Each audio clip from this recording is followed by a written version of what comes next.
Carl Hovde, Hovde, Carl Hovde.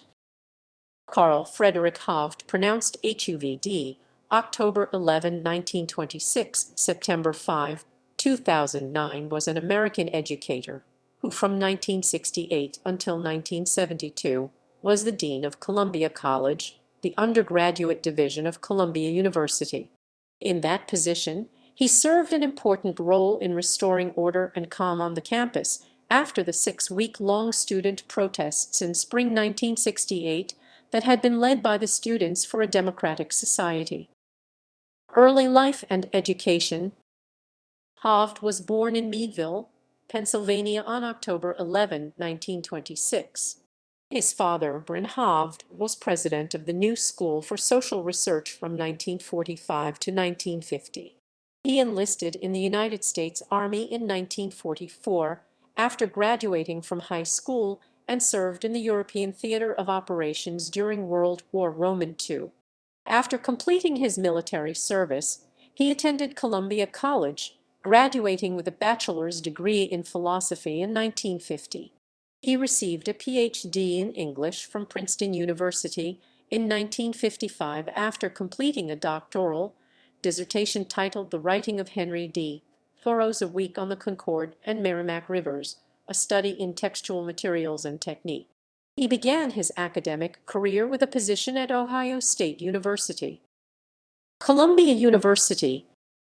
Hovde joined the Columbia University faculty in 1960 as a professor of comparative English literature. He was appointed as the Dean of Columbia College in July 1968 under a process designed to assuage students in the wake of the recent protests, in which he was approved by Columbia President Grayson L. Kirk after being nominated by a committee composed of administrators and faculty members.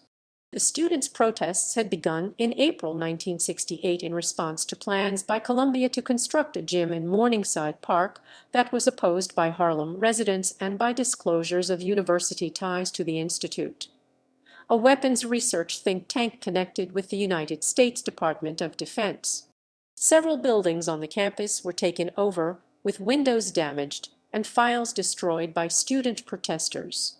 Police cleared out and arrested on charges of criminal trespassing a group of 700 students, but the protests persisted for weeks. At the start of the protests, Hovde served on a faculty group that established a joint committee composed of administrators, faculty, and students that established recommendations for addressing disciplinary action for the students involved in the protests.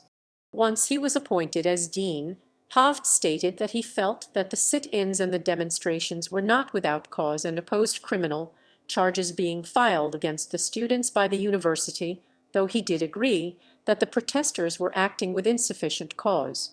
Hovde served as dean when the core curriculum underwent fundamental changes. Following his tenure as dean, the Columbia Daily Spectator credited Hovde with having sought to quietly guide the college, not to rule it, to use the force of persuasion and reason, not the blunt power of authority.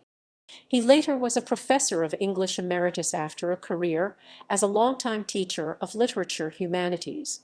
He received the Great Teacher Award from the Society of Columbia Graduates in 1975. After his retirement in 1995, he served as chair of the Friends of the Heyman Center and also is a member of the Society of Senior Scholars. Professor Hovde received the Award for Distinguished Service to the Core Curriculum in 1997-1998. Death. Hovde died at age 82 of lung cancer on September 5, 2009 at his wife's home in New Canaan, Connecticut. He was survived by his wife, Bertha Betts, 2 daughters, a son, and 4 grandchildren. He had divorced his first wife, the former Jane Norris.